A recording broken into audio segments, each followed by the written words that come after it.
celebration of the literary arts here in Saskatchewan. Today, I'm very pleased to welcome JM Bergman.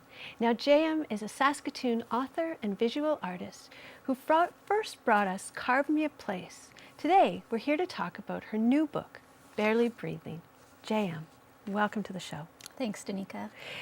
So we left Carve Me a Place in a very exciting and scary and high-tension place, and you brought us right back in again with Barely Breathing. So tell me a little bit about, where that transition came in and how you went right into the next book so quickly. Sure. So we left off with Ryan Gray, who has kidnapped two girls, and he's just decided to turn his life around, even if it means going to jail for what he's done. However, a character from his past who is an enemy has taken him and the girls hostage, and that's where we pick up. And the story starts, and I'll be reading a little bit about this, where Ryan Gray is given some information that shatters his identity again, and a big accident happens, they all get injured, and unbeknownst to them, this enemy, Wade Spencer, had planned to sell them into human trafficking, and this puts a little bit of a little flinch in his plan. Would you like to read? Definitely. I will.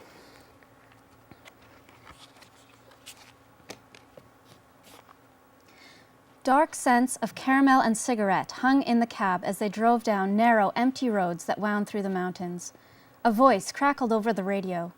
Missing 15-year-olds Annie Jeffries and Tegan Fisher are said to be in the company of Ryan Gray, who is also wanted for arson, imprisonment, and murder.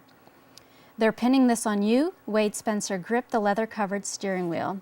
You're getting sloppy, but it's about time the world finds out that you're a criminal. He turned up the volume.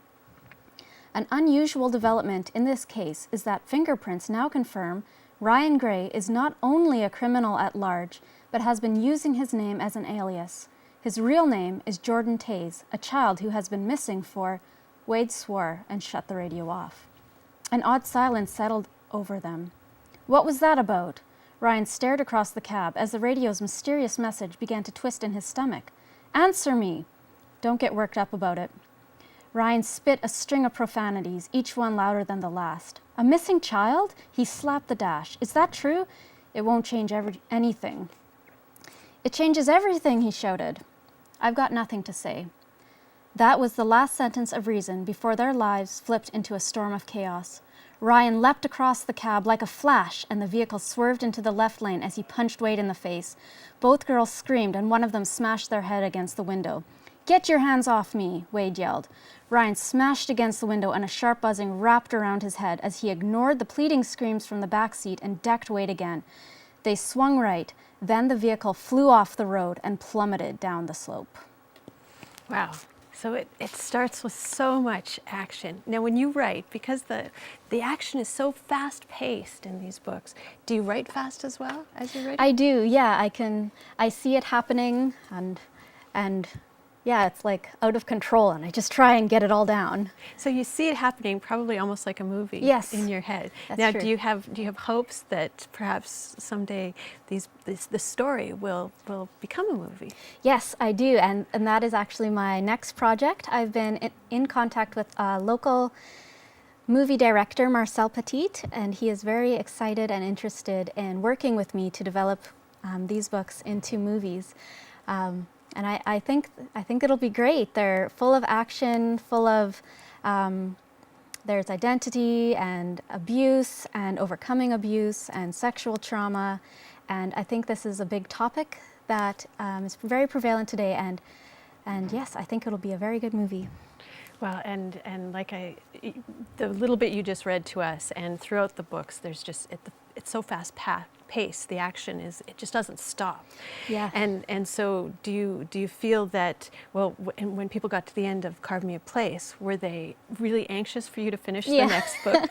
Yes, I've had a lot of angry readers be like, "Come on, you left us. You can't just leave us hanging." But you didn't leave people hanging for very long. You were Yeah. very quick to put out your second book. Oh. Much quicker than a lot of people Yeah, are. thanks. It took a lot of work, but yeah, it kept me going, knowing that I had readers wanting more. So yeah, that's been good. And you've had some experiences with being in the room with readers, being part of book clubs and such. So can you tell me a little bit about that experience for you? Yeah, definitely. I was part of Shauna Foster's from C95, her book club last year. She had me as a guest for her Christmas party. I was able to meet lots of wonderful people and hang out with her and Heather. Yeah, and read, and I've had a great reception, stayed in touch with a lot of those people. It's been excellent. And you've met people at book signings and at other readings as well. Yes. So what do people say when they realize that you've written these books? What are some of the reactions that people have to you as an author? As an author, they're very excited, I guess, to read it. Very interested in what it is about. I guess I pitch it as mystery and suspense, and there's a crowd that really likes that kind of thing. And yeah, and there's lots of twists and turns, and it's been getting really good reception that way. And so where can people find these books? All over Saskatoon, I suppose. Yeah, in Indigo and all the Kohl's stores in the malls, McNally's, also on Kindle and on Amazon. I've had people from all over the world, including Japan and Paris, all over Canada and the States ordering. So, So you're building, you're began to build a real readership and a real audience for the work that you're doing. So beyond the movie, what else are you working on now? I'm working on promoting my art collection, which can also be found on my website. And I've also sold art pieces in Paris and Quebec. So far, I'm also thinking about possibly doing a nonfiction book, maybe a children's book. Yeah, a lot of things on the plate. And tell me a little bit about your visual art. What medium do you work in? I use acrylics, and I do a lot of landscaping, a lot of impressionism, minimalism. Yeah, I try and put a lot of emotion into art, just as I do into my writing.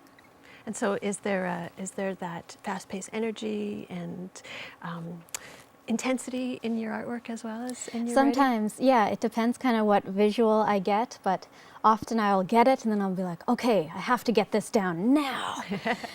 And then other times it's very relaxing and kind of more of a solitary kind of hobby. Well, you're always working, you're always out and about, you always have a big smile on your face. It's really, it's wonderful to see how far you've come in because this journey to see these books published has been quite short compared to some people. And I know that you worked with the writer-in-residence at the Saskatoon Public Library. Yes. With the first book. So are you, yeah, I guess I'm just so pleased and so happy to have you back on the show. Thank you so much, Danica. It's been an honor to be here again. I'm Danica Lorer, and this has been Lit Happens. You can find past episodes by going to Shaw TV Saskatoon on YouTube. You can find me on Facebook or Twitter, and if you have a project you'd like to talk about, I'm danicalorer@gmail.com. Thank you.